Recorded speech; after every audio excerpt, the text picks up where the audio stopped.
तो पद राजीव बरनी नहीं जाए, मुनि मन मधुप बसही जेन माए, बाम भाग सो भति अनुकूला, आदि शक्ति छवि निधि जग मूला। जिनमें मुनियों को मन रूपी भंवरे बसते हैं, भगवान के उन चरण कमलों का तो वर्णन ही नहीं किया जा सकता है। भगवान के बाएं भाग में सदा अनुकूल रहने वाली शोभा की राशि, जगत की मूल कारण रूपा आदि शक्ति श्री जानकी जी सुशोभित हो रही थी। तो जासु अंश उपजहि गुण खाने, अगणित लक्ष्य उमा ब्रह्माने, भृगुट बिलास जासु जग होए, राम बाम दिशि सीता सोई। जिनके अंश के गुणों की खान अगणित लक्ष्मी, पार्वती और ब्रह्माणी त्रिदों की शक्तियां उत्पन्न होती हैं, तथा जिनकी भवों के इशारे से ही जगत की रचना हो जाती है, वही भगवान की स्वरूपा शक्ति श्री सीता जी श्री रामचंद्र जी की बाईं ओर स्थित। हरे छवि समुद्र हरि रूप बिलो की, एकटक रहे नयन पटरो की, चितवही सादर रूप अनुपा, तृप्त न मानहि मन सतरूपा। इतने सुंदर प्रभु हैं, उनकी शोभा के जो समुद्र है श्री हरि, उनके रूप को देख करके मनु शतरूपा के नेत्र की पलकें नहीं गिर रही हैं, बिना पलक गिराए एक टक देखते जा रहे हैं प्रभु को। उस अनुपम रूप के भगवान का जो अनुपम रूप है, उसको आदर सहित देख रहे हैं, और देखते देखते मन नहीं अघा रहा है। हरस विवश तन दशा भुलानी, अपरे दंड इव गई पद पानी, सिर पर से प्रभु निज कर कंजा, तुरत उठाए करुणा पुंजा। आनंद से इतने बस में हो गए कि अपने देह की सुधि भूल गए। कौन? मनु और शतरूपा। वे हाथों से भगवान के चरण पकड़कर डंडे की तरह सीधे जमीन पर गिर पड़े, जैसे डंडा गिरे फटाक। कृपा की राशि प्रभु ने अपने कमर कमलों से उनके मस्तक को स्पर्श किया और उन्हें तुरंत उठा लिया। बोले कृपा निधान पुने, अति प्रसन्न मोहि जानि, मागहु बर जोई भाव मन, महादानी हनुमान। फिर कृपा निधान भगवान बोले, मुझे अत्यंत प्रसन्न जानकर और बड़ा भारी दानी मानकर जो मन को तुझे भाए वो वर मांग लो।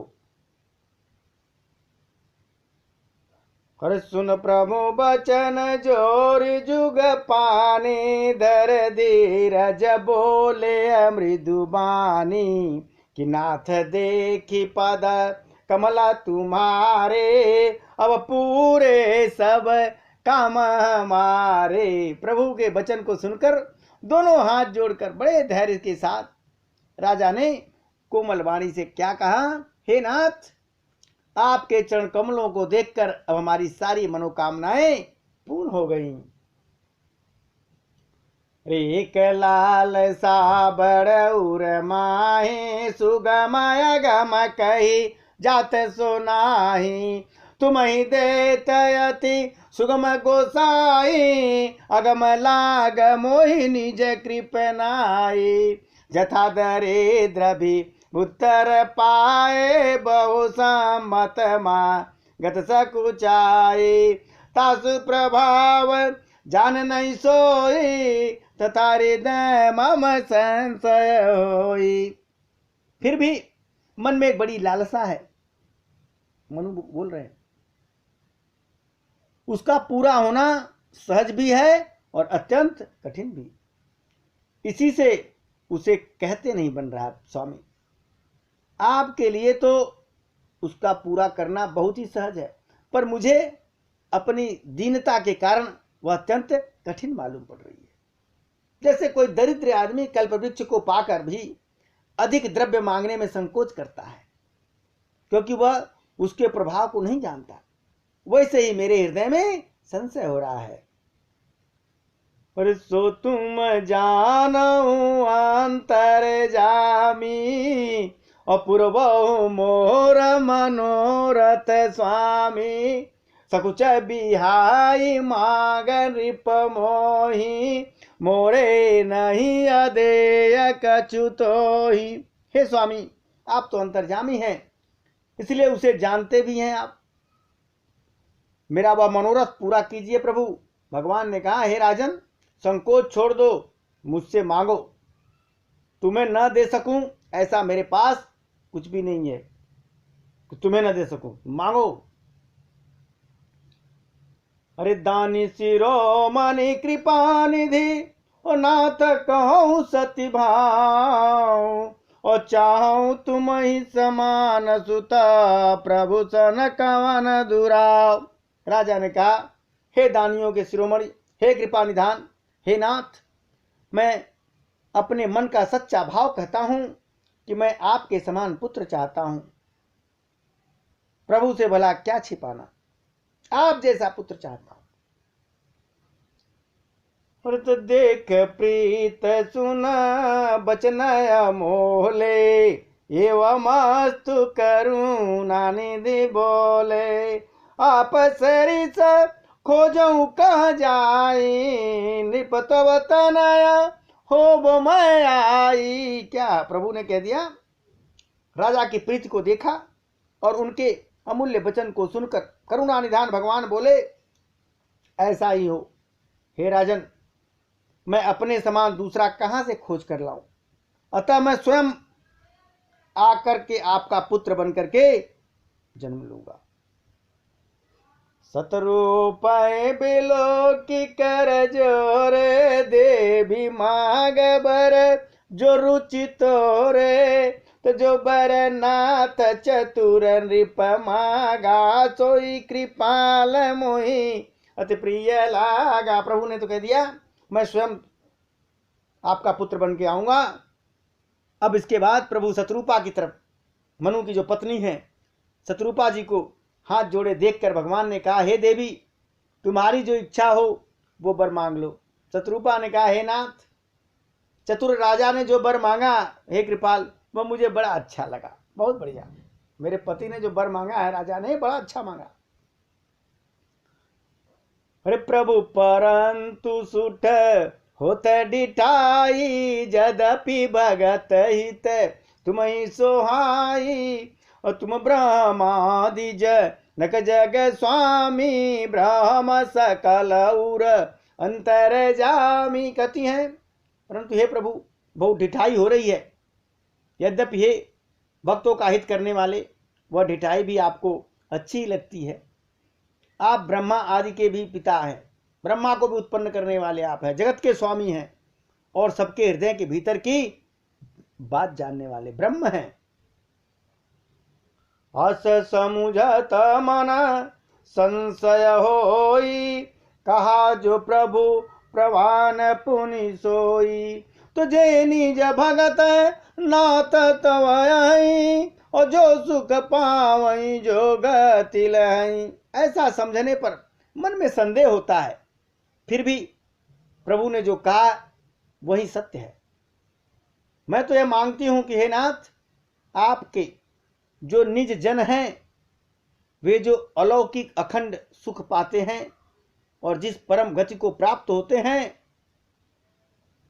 सोई सुख सोई गति सोई भगते, सोई निज चरण सने, और सोई विवेक सोई रहनि प्रभु, हम ही कृपा कर दे। हे प्रभु, वही सुख जो आपके भक्तों को मिलता है, वही सुख, वही गति, वही भक्ति, वही अपने चरणों में प्रेम, वही ज्ञान और वही रहन सहन कृपा करके हमें दीजिए।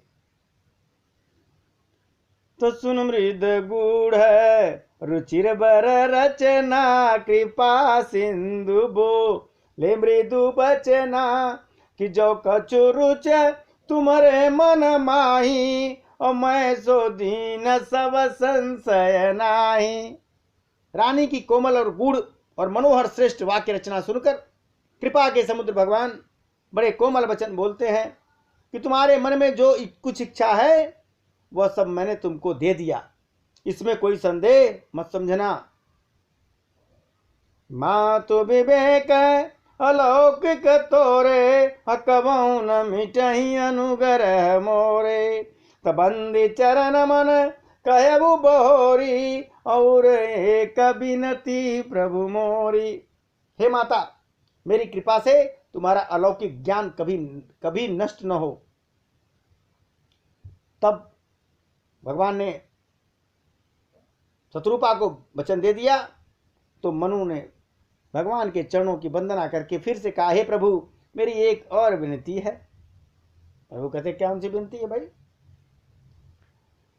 प्रस्तुत विषय कतवा पतिरद हो मोहि बड़ मूढ़ कह किनको मन बिन पानी जी में जल बिन मीना मम जीवन तिमि तुम ही अधीना। क्या राजा ने मांग लिया? आपके चरणों में मेरी वैसी प्रीति हो जैसी पुत्र के लिए पिता की होती है। चाहे मुझे कोई बड़ा भारी मूर्ख क्यों न कह दे, जैसे मणि के बिना सांप और जल के बिना मछली नहीं जी सकती है, वैसे ही मेरा जीवन आपके अधीन रहे, आपके बिना मैं न रह सकूं। असबर मागी चरण गई रहू एवं मस्तु करूं नानिधि कहू अब तुम मायानु शासन मानी बसऊं जाई सुरपति राजधानी। भगवान ने ऐसा वर मांगकर राजा भगवान के चरण में पकड़ लिए। तब दया के धाम भगवान ने कहा, ऐसा ही होगा सब, जो आप चाहते हो वैसे ही होगा। अब तुम मेरी आज्ञा मानकर देवराज इंद्र की राजधानी अमरावती में जाकर वास करो। अरे तह करी भोग विशाल तात गए कछु काल पुनि ओही है अवध भुआल तब मैं हो तुम्हारा सुत। प्रभु ने वरदान दे दिया और कहा, हे तात, अब वहां स्वर्ग के बहुत से भोग करके कुछ काल आप वहां बिताएं, कुछ समय वहां बिताएं। इसके बाद आप अवध के राजा होंगे, तब मैं आपका पुत्र होऊंगा। परीक्षा मय नर वेश संवारे हुई हूँ प्रगट निकेत तुम्हारे अनशन सहित देह धरिताता करी हूँ चरित भगत सुखदाता। इच्छा निर्मित मनुष्य रूप सज कर मैं तुम्हारे घर प्रकट होऊंगा। हे तात, मैं अपने अंशों सहित देह धारण करके भक्तों को सुख देने वाला चरित्र करूंगा। तजे सुन सादर नर बड़ भागी भवतरी है मम तामद त्यागी आदि शक्ति जेहि जग उपजाया सो अवतरी है मोरया माया। जिन चरित्रों को बड़े भाग्यशाली मनुष्य आदर से सुनकर ममता और मद को त्याग करके भवसागर से तर जाएंगे, जो हम चरित्र करेंगे, हमारे उस चरित्र को जो भाग्यशाली मनुष्य हैं उसे आदर पूर्वक सुनेंगे और ममता और मद को त्याग करके भवसागर से तर जाएंगे। और ये आदि शक्ति हैं, यह भी मेरी स्वरूप भूता माया भी, जिसने जगत को उत्पन्न किया है, वो भी अवतार लेंगी हमारे साथ। अरे पूर्वों में भी लास तुम्हारा सत्य सत्यपन सत्य हमारा पुनि पुनि असकै कृपा निधाना अंतर्धान भय भगवाना। इस प्रकार मैं तुम्हारी अभिलाषा पूरी करूंगा। मेरा प्रण सत्य है, सत्य है, सत्य है। भगवान ने 3 बार सत्य बोला। कृपा निधान भगवान बार बार ऐसा कह करके अंतर्धान हो गए। तो दंपति उरधर भगति कृपाला तेहि आश्रम निवे से कछु काला समय पाइतन तजियन आशा जाय कीन यम रावती भाषा। वे स्त्री पुरुष जो राजा रानी थे, मनु और शत्रुपा, भक्तों पर कृपा करने वाले, भगवान को हृदय में धारण करके कुछ काल तक तो उस आश्रम में रहे। फिर उन्होंने समय पाकर सहज में ही बिना किसी कष्ट के शरीर छोड़ दिया और इंद्रपुरी में चले गए। वहां जाकर के उन्होंने वैकुंठ में वास किया। यह इतिहास पुनीत यते उमहि कहे वृष केतु अबर द्वाज सुनय पर पुने राम जन्म कर हेतु। याज्ञवल्क्य जी कहते हैं, हे भारद्वाज, इस अत्यंत पवित्र इतिहास को शिव जी ने पार्वती से कहा जो हमने आपको सुनाया। अब श्री राम के अवतार लेने का दूसरा कारण सुनिए।